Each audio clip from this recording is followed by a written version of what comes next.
I'm waking up inside the shop this morning, and I don't normally get up this late, and well, I don't normally wake up in the shop for one, but it amazed me this morning to see how much natural light is coming into this shop space because of the 8 skylights that are in the roof.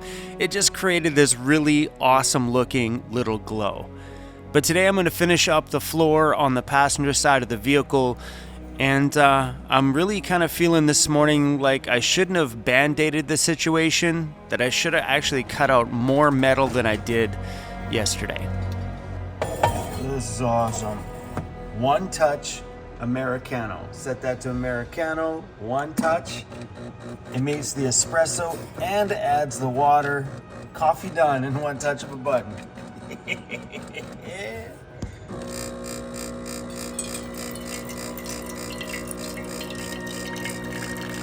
Let's go, baby, let's go. One perfect Americano.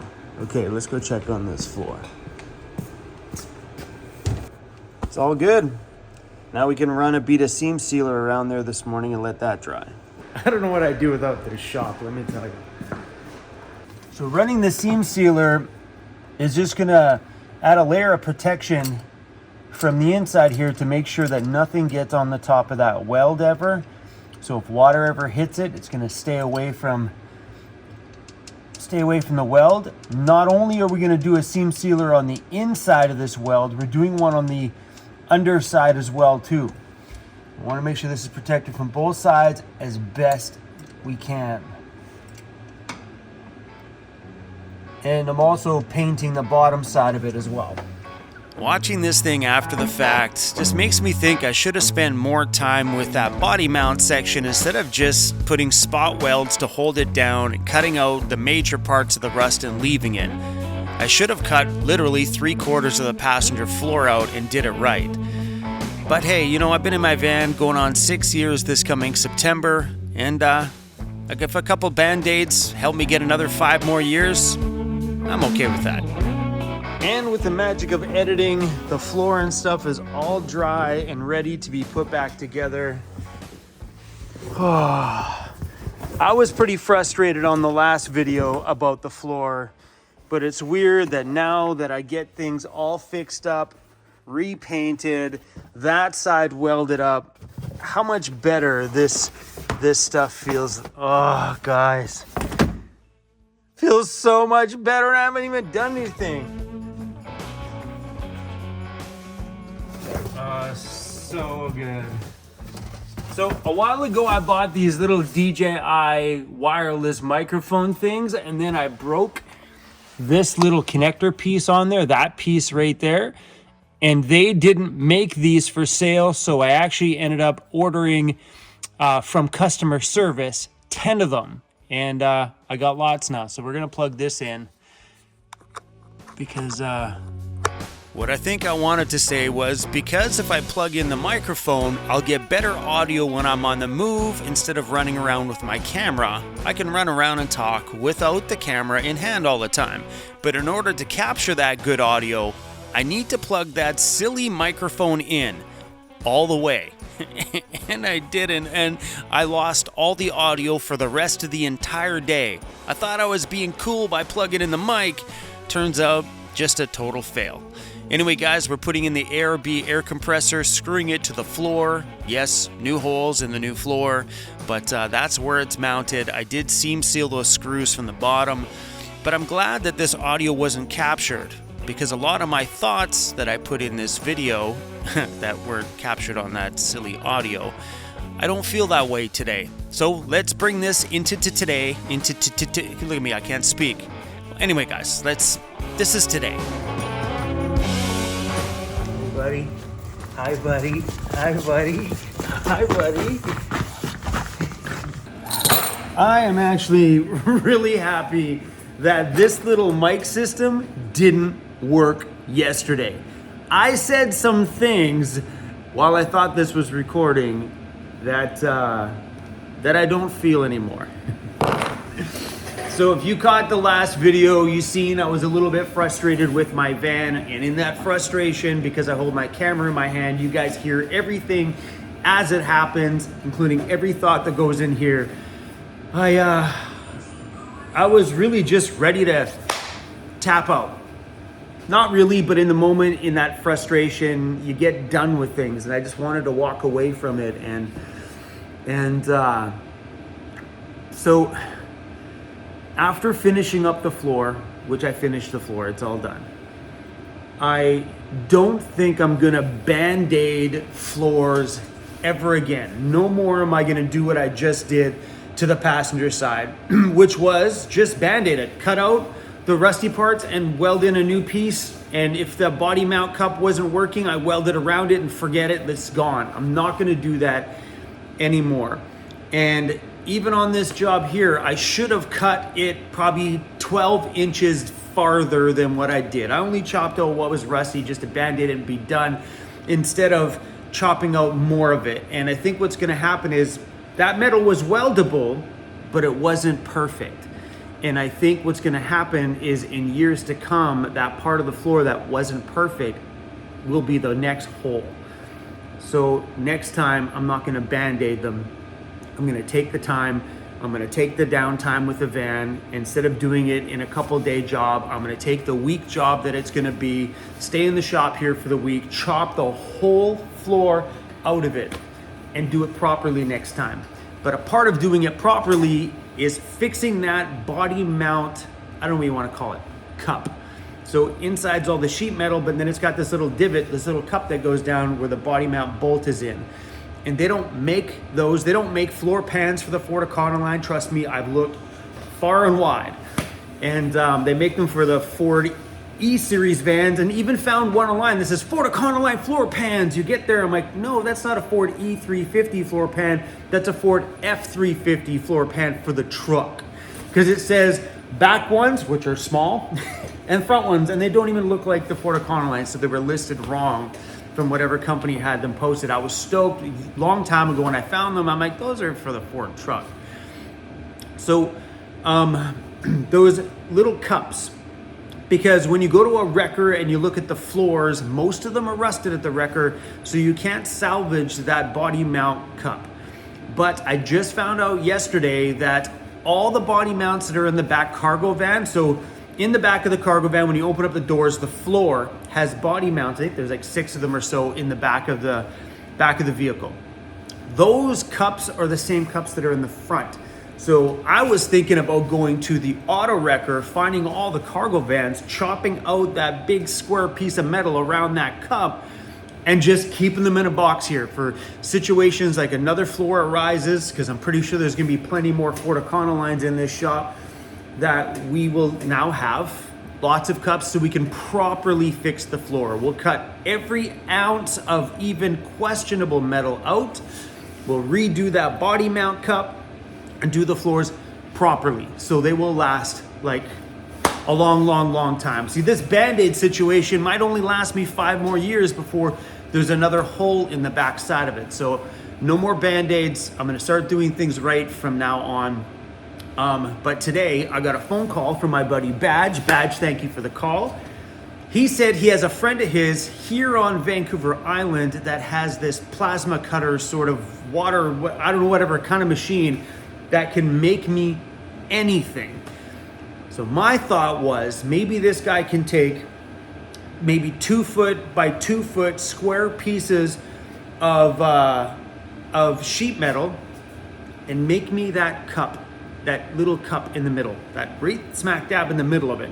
So it'll have that body mount cup, so if we ever have another floor go, we can take that piece, trim out the part we want, put it on top of that piece, trim off the extra sheet metal we don't need, and we can make our own floor pans. I'll bend them at that point. We don't need any of that fancy stuff. We just need some of those little cups. You know what I mean? If they're like 1 foot by 1 foot, plenty. But at least 2 feet by 2 feet might be enough to fix a whole floor. So I'm gonna reach out to that guy, and if he can make me those, I'll buy a pile. I will put out a chunk of money so I have a bunch of floor ready pieces here, because I guarantee we're gonna be in this situation again, and I don't want the frustration. I wanna know that if I have to redo my floor again, then I'm like, oh, no big deal. I got everything we need at the shop, but no more Band-Aiding floors. I'm done. done. So Emily had a situation in her van as well too. We just did the floors on her van. Now she has a little bit of rust outside of where we cut the brand new floor because her floor is absolutely soaked with water. So we just did her floors. Now they're drenched again. She has a water leak, but that's on her channel.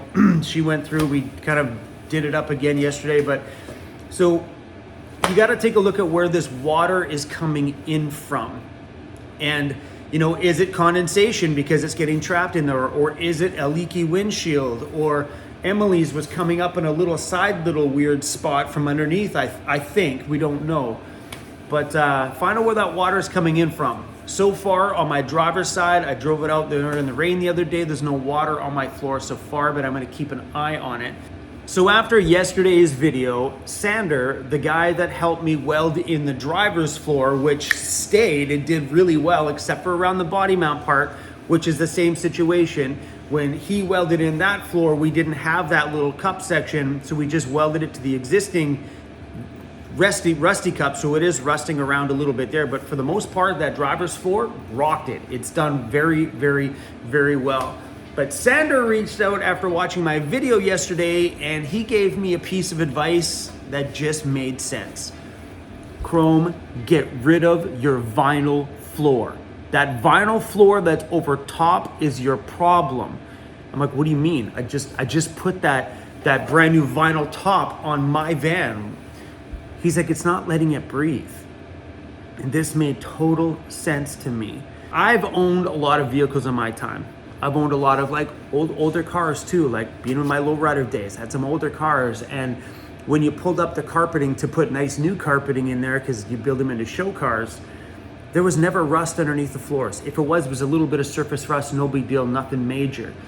But they had carpeting in there, which means when the carpet gets wet, even if it's from a leak, the carpet has a chance to breathe and evaporate that moisture and keep that floor dry.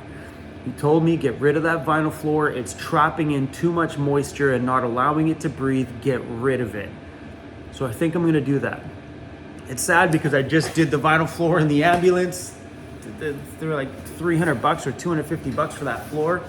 So I went online, looked yesterday, and you can buy a carpeting kit for the Econoline. Landed here in Canada is about $260. But I think I'm gonna toss the vinyl out of my van. I may just go to Home Depot or something like that and grab some of that little pile carpet stuff you would use in like a walkway and just kind of make my own floor for now to see if maybe putting carpeting in there is the solve for not trapping moisture. Because that's what happens in there is you get any kind of water in there from either you getting in or out or water coming in from somewhere else, whether it be from the doghouse or the window or something like that. And if that vinyl is on top, Sander, you made total sense, bro. It's not going anywhere. It's putting a complete seal on it and not allowing it to evaporate ever. And he said that's only been done with modern vehicles. Like back in the day, he goes, let's take a look at like the old shaggin' wagons, like the old Chevy short vans. Carpet in the front. All those vans were carpet all the time. Sure, they had some rust issues on some of them, but they usually weather very well. He said it's all the new modern delivery vans that have that floor problem because the modern delivery vans used vinyl on the floor. And it kind of made sense. Whether it's true, I don't know. Let me be your guinea pig. That's what YouTubers are for. So I'm probably gonna pull out my floor, lay down a makeshift carpet flooring. I'm gonna make my own for now. And then if that works, great. Maybe we'll just make my own floor carpet. Or if I feel like I need to buy one of those nicely molded ones, I'll do that at a later date. But yeah, just a little update, guys. I hate it when you make a video and all of a sudden the whole video is gone. I'm like, no, all because of little things. So right now I'm filming on my iPhone 14 Pro Max using the built-in microphone. So things happen like that when you use external devices. You're at the mercy of, is this working? So when you turn this on, it's got a meter on the front and you go check, and you see the meter move. I'm like, cool, it's working. It wasn't.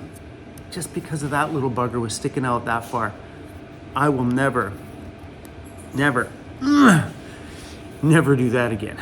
Let me tell you.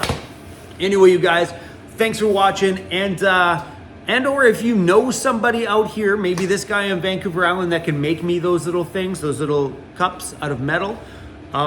Maybe if this guy can't do it and you guys know somebody, or maybe you're in that kind of industry as well too, and you can make me a flat paneled floor piece out of, what is it, 20 mil? Whatever, 20 gauge? Sheet metal. I don't know if it goes in gauges, but that's what they use for standard sheet metal. Out of that, with that perfect little body mount, little dimple, cup, whatever you want to call it, in the middle, so we can start making our own floors. That'd be pretty dope. So guys, let me know, because I know we have a lot of amazing people on this channel that do some really cool things for work, and if you're in a place like that, you maybe help me out, that'd be pretty awesome. But anyway, guys, thanks for watching, and at least we salvaged this video. I'm also going to do a camp out with some friends, so we got to do my brakes and stuff on the van before we go. And then I'm heading over to the mainland, and we're going camping with Jeff, the guy in the blue jacked up Ford Econoline van that was in my big 15-hour live stream that we did for Jackery. Anyway, guys, thanks for watching. I'm out. Whew. Hey, Grizzy, what do you say we do the brakes on the van, bro? Let's go, buddy, let's go.